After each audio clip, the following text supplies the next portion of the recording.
Frank, hello. Hi. What can you tell us about Olivier Giroud and him joining Inter Milan? I said it after our last game.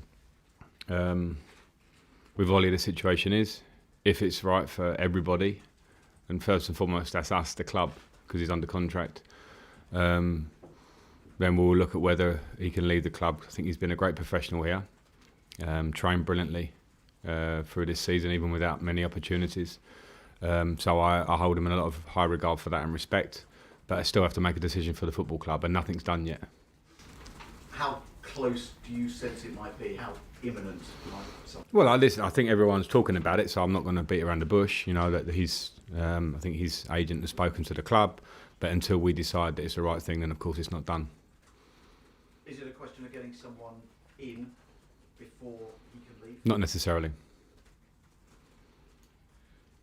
On getting someone in, is Moussa Dembele at Lyon someone you're looking at? Someone the club is looking at? He's a player I know, and a player that the club know. But I'm surprised to see his name pop up so regularly when it's not popping up in my conversations so regularly, to be brutally honest. And there's quite a few players in the last week that I could say the same about. So he's a player I respect and I know. He's another team's player. Of course, we're looking to strengthen, and I've spoken about strengthening in high areas of goal scorers, because it's where we've been found probably pretty short in the home games recently, particularly. The idea of people being clinical, and they're hard to find, and I'll only want to go that way if we know we're improving the squad that we have already, because at the minute we're still working very hard on the training ground and in game to try and get that right ourselves. Is that a no? I don't want to go any cut and dried on anybody, but as I said to you, it's not one that we're openly talking about, and if it's a decision, I will be a big part of that decision. Listen, is anything close? No. Not at the moment, but when I say that, I mean what is close? It's January, and I've said before that if it's right, then we'll look at it. So, but we're not imminent. You're not going to have any big news today or tomorrow. Keep going if you want. I don't know. Listen, does the news that Harry Kane is going to be out for some time, April we hear, does that, and with Spurs then presumably being in the market, does that make it harder to attract a striker? I don't think so. I don't know what their planning is, and they don't know what ours is. I did say that in terms of January, we all know it's fairly limited. Most teams of strikers who might be that clubs would want might not want to leave in January. They're very difficult to get. So I don't need to sort of speak about Tottenham's business in that sense. I don't sort of concentrate on that. I concentrate on what we can do better for us. Well, we don't know whether Harry Kane is going to be okay for the summer. If he's not, could Tammy step up? Could Tammy lead the line? Tammy Abraham lead the line for England at the Euros? Well, first of all, on Harry Kane, it's not nice, even though it's a competitor in the league, to hear of an injury to a player like him, because he's such a great professional. So when you put your England cap on, you obviously think about that.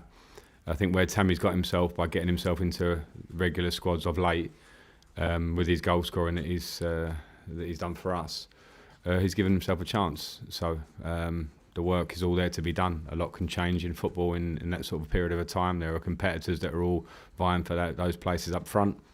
So it just depends on what Tammy does and what the squad is come the Euros.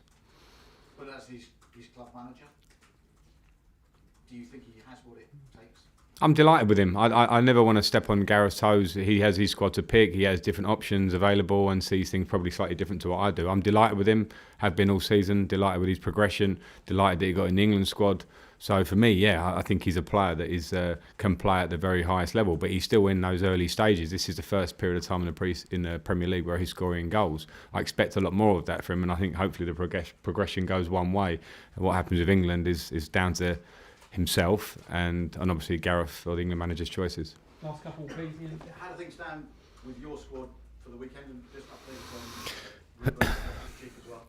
Ruben is still out, and he's out for a while. He's hopefully going to start getting involved in a bit of football, not just individual football, but collective football, and maybe with the academy to help him get his eye in slightly in terms of playing, because he's at that stage now. But that's not on the horizon short term.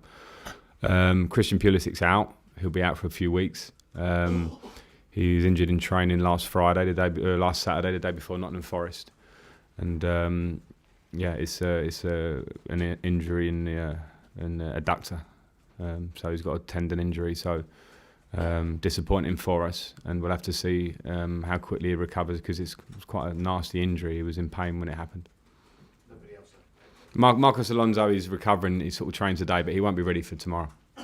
Nazar. Hi Frank, it might be because Andreas is at the team at the moment, but he's been linked to the move away to AC Milan. I was just wondering if that's something you could rule out in this transfer window. Yes. Yeah. I can rule it out. I like Andreas as a player. I've always liked him. I used to train with him, saw the talent coming through. What I want Andreas to be is the best that he can be. And I think when you see him and you see the height, the athleticism, and the quality on the ball, particularly, and choice of pass, then I want him to be all the things that I think he can be, and I want to work towards that, and he knows that. So, yeah, I see that. Okay, and last question today is from our young reporter, Alfie. Hi Frank, I'm Alfie from Junior Blues. What's your favourite question to be asked of a press conference? Is it tactical or...? Good question. It's a really good question, because I get asked all sorts of questions here, and some of them make me laugh. Some of them I have to give. It's difficult to give an answer, because these people are not always, not say the nicest, they're very nice people, I know that. Sometimes they want me to say something that I might not want to say. So the answer to your question is tactical, because I like it when a journalist who is really interested in the game asks me a question that is probing, but in a tactical way, and about my team or the opposition that we're coming up against. I like to do that because it feels like real, and it feels like what I do outside every day and what I'm striving to do, and then I like to have those discussions. So it's those are the interesting ones. Thank you. Thank you very much, Alfie. Thank you. Cameras off, please.